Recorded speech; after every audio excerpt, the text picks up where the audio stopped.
नमस्कार दोस्तों, मैं हूं प्रतीक। स्वागत है आप सभी का मेरे चैनल। तो भाई, इंडियन कार मार्केट में हम इंडियन ब्रांड्स की बात करें तो इनमें से टाटा मोटर्स एक कंपनी ऐसी है जिस पर कुछ सालों पहले तक लोगों का कहना था कि इनके गाड़ियों की डिजाइन काफी बकवास होती है, फीचर्स बिल्कुल नहीं होते हैं गाड़ी में, इंजन और परफॉर्मेंस नहीं अच्छा है और रिलायबिलिटी तो बिल्कुल भी नहीं है। सिर्फ इनकी बिल्ड क्वालिटी अच्छी है, गाड़ी में बस लोहा डाल देते हैं और कुछ नहीं। तो भाई ये बात बिल्कुल सही है। पहले इनकी गाड़ियां उतनी रिलायबल और अच्छी नहीं होती थी, लेकिन पिछले कुछ सालों की बात करें तो अपने इस देसी ब्रांड ने पूरी तरह से चीजों को बदल कर रख दिया है। चाहे इनकी हैरियर उठा लीजिए, एल्ट्रोज उठा लीजिए, पंच उठा लीजिए, सब में आपको बेहतरीन लुक और डिजाइन, बेहतरीन परफॉर्मेंस और बेहतरीन फीचर्स मिल जाते हैं। और सबसे खास बात अपने इंडियन ब्रांड्स की ये रही है कि इन्होंने अपने गाड़ियों के हर नए जनरेशन या कहिए फेसलिफ्ट को उतारने के साथ ये सारी चीजों को इम्प्रूव तो करते ही हैं, साथ में अपनी गलतियों को भी सुधारने की पूरी कोशिश करते हैं ताकि ये दूसरों से एक कदम आगे रह सकें। वहीं दूसरी कंपनियां जो हैं वो बस गाड़ियों में लुक और फीचर्स पर ही ज्यादा फोकस करती हैं, अपनी गलतियां सुधारने की ये कोशिश नहीं करती। खैर, इम्प्रूवमेंट और गलती सुधारने की बात जब आ गई है तो इसका एक सबसे बड़ा एग्जाम्पल आप रिसेंटली लॉन्च हुए टाटा नेक्सॉन फेसलिफ्ट को भी मान सकते हैं, जिस पर हमारा आज का टॉपिक है। तो भाई ये बात आपको पता ही होगी, जब से नेक्सॉन के क्लियर स्पाई शॉट्स आने लगे हैं और गाड़ी दिखने लगी है कि ये कैसी होगी, तब से मैंने देखा है वीडियो के कमेंट्स में काफी सारे लोग इसको i20 का कॉपी बता रहे थे या i20 का बड़ा भाई बता रहे थे, क्योंकि उनको इसका डिजाइन उससे काफी मिलता जुलता लग रहा था।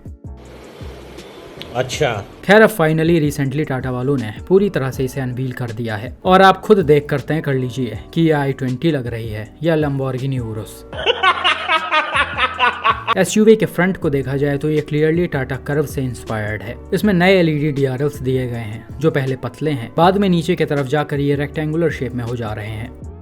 इन्हीं के बीच में नया ग्रिल और नीचे की तरफ नया बम्पर मिल जाता है जिसमें LED हेडलैम्प्स लगे हुए हैं। ओवरऑल फ्रंट डिजाइन काफी मस्कुलर और फ्यूचरिस्टिक लग रहा है। इस सेगमेंट में शायद ऐसा बेहतरीन फ्रंट किसी गाड़ी में नहीं होगा। साइड डिजाइन पूरी तरह पहले जैसा ही सिमिलर है, बस उसमें नए और बड़े ORVMs लगाए गए हैं और एलॉय व्हील्स को चेंज कर दिया गया है और ये व्हील्स काफी हद तक गाड़ी के ओवरऑल डिजाइन से मैच कर रहे हैं। बैक साइड को देखा जाए तो इसका भी डिजाइन लगभग चेंज कर दिया गया है। आपको इसमें नया बम्पर, नया टेल गेट और कनेक्टेड LED टेल लाइट्स मिल जाते हैं जो रात के समय जलने के बाद क्या ही जबरदस्त लुक देते हैं।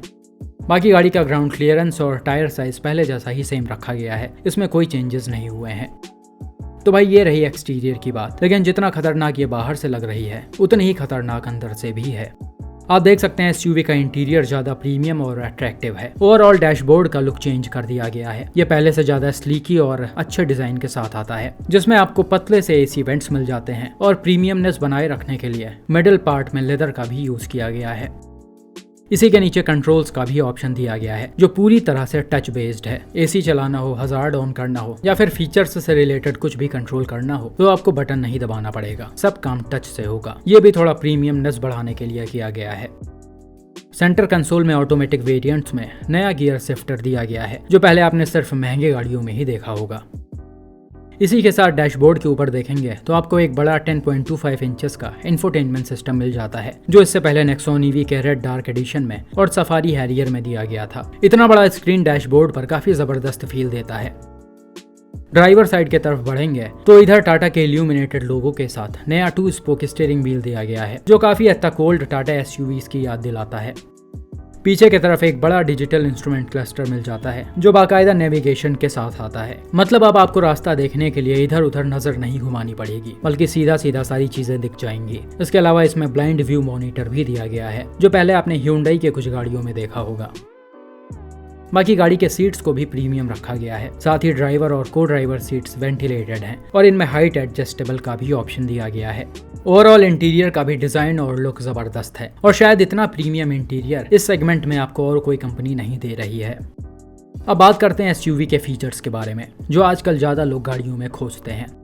नेक्सॉन फेसलिफ्ट में आपको 360 degree camera, wireless phone charger, Android auto और Apple CarPlay, ambient lighting, 6 airbags जो बेस वेरिएंट में भी मिलेगा, cruise control, 9 JBL speakers, ESC, rear parking sensors, rear view camera, TMPS, air purifier with dust sensors, remote control engine start stop, remote AC controls, cooled glove box, paddle shifters for automatic variant, auto dimming IRVMs और voice assistant sunroof जैसे कई सारे बेहतरीन features मिल जाते हैं। इसी के साथ BI function LED headlamps with sequential LED DRLs, welcome and goodbye light animation, hidden wiper integrated with spoiler, 2-spoke steering wheel with illuminated logo, 360 HD surround view system with blind view monitor, 10.25 inches का infotainment system और digital instrument cluster, touch control panel, height adjustable driver and co driver seat. ये कुछ features ऐसे हैं जो आपको segment first मिल रहे हैं, मतलब इसके अलावा किसी गाड़ी में अभी तक ये फीचर्स नहीं आए हैं। लास्ट में बात करते हैं इंजन और ट्रांसमिशन की। इसमें आपको 1.2 लीटर का टर्बो पेट्रोल इंजन मिल जाता है जो 120 bhp की पावर और 170 न्यूटन का टॉर्क जनरेट करता है। साथ में करंट में आने वाला डीजल इंजन कंटिन्यू रहेगा जो 115 HP की पावर और 160 न्यूटन का टॉर्क जनरेट करता है। नेक्सॉन फेसलिफ्ट के ट्रांसमिशन में आपको 4 ऑप्शन मिल जाते हैं, 5 speed manual, 6 speed manual, 6 speed automatic और 7 speed dual clutch automatic with paddle shifters, और ये ट्रांसमिशन वेरिएंट्स और इंजन के अकॉर्डिंग है। इसके अलावा SUV के जो पहले के वेरिएंट्स थे XC, XM, XZ करके, उनका नाम अब चेंज करके स्मार्ट, प्योर, क्रिएटिव, फियरलेस रख दिया गया है।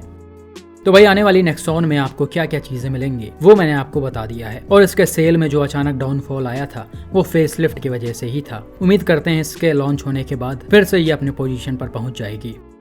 इसके अलावा नेक्सॉन के सबसे ज्यादा बिकने का रीजन कहीं ना कहीं इसका लुक है, जो बेस मॉडल में भी आपको टॉप मॉडल वाला फील कराता है।